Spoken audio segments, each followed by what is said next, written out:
Dans la voie de la raison et non dans le vacarme, nous posons la question.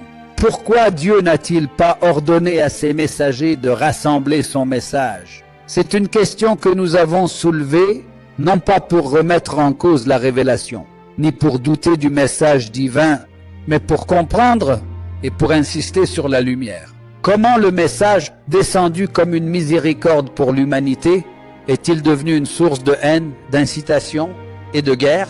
Pourquoi Dieu n'a-t-il pas demandé à son prophète de compiler le Coran? Pourquoi pas Abu Bakr? Pourquoi pas Omar? Et pourquoi cette tâche a-t-elle été laissée jusqu'à Uthman? Nous avons posé ces questions publiquement, avec clarté et sincérité, et les avons adressées aux savants de toutes les religions, écoles et croyances. Sont-ce des questions illusoires, sans valeur réelle, ou touchent-elles au cœur même de ce que nous avons perdu? Dieu a-t-il réellement voulu que ces questions restent sans réponse, ou sommes-nous simplement devenus incapables de les poser? Nous attendons toujours une réponse. Nous continuons de supplier.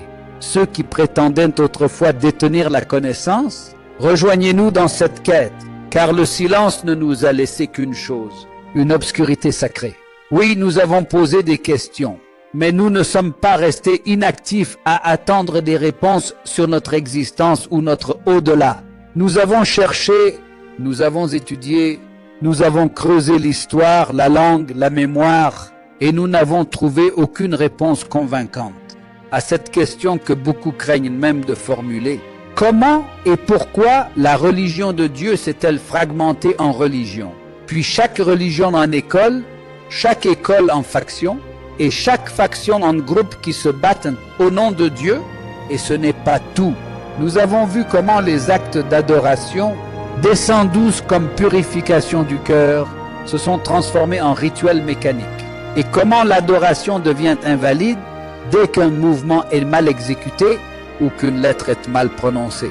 Nous avons beaucoup écrit et publié une partie de nos œuvres déjà en 3 langues. Et ce n'est qu'un début. Nous avons produit des vidéos, des épisodes, nous avons posé des questions et nous continuons car la connaissance ne s'impose pas, elle se cherche à la lumière. Et nous refusons de faire partie de ceux qui disent « Écoutez-nous, imitez-nous, obéissez-nous », car eux, tout simplement, ne seront pas là pour vous quand cela comptera vraiment. Ni dans cette vie, ni dans l'autre. Nos livres sont disponibles dans les bibliothèques du monde entier, déjà en 3 langues principales et bientôt plus. Voici notre site, usnormanji.com. Votre prise de contact avec nous n'est pas un simple soutien, c'est une étape commune vers le salut, du soupçon vers la certitude.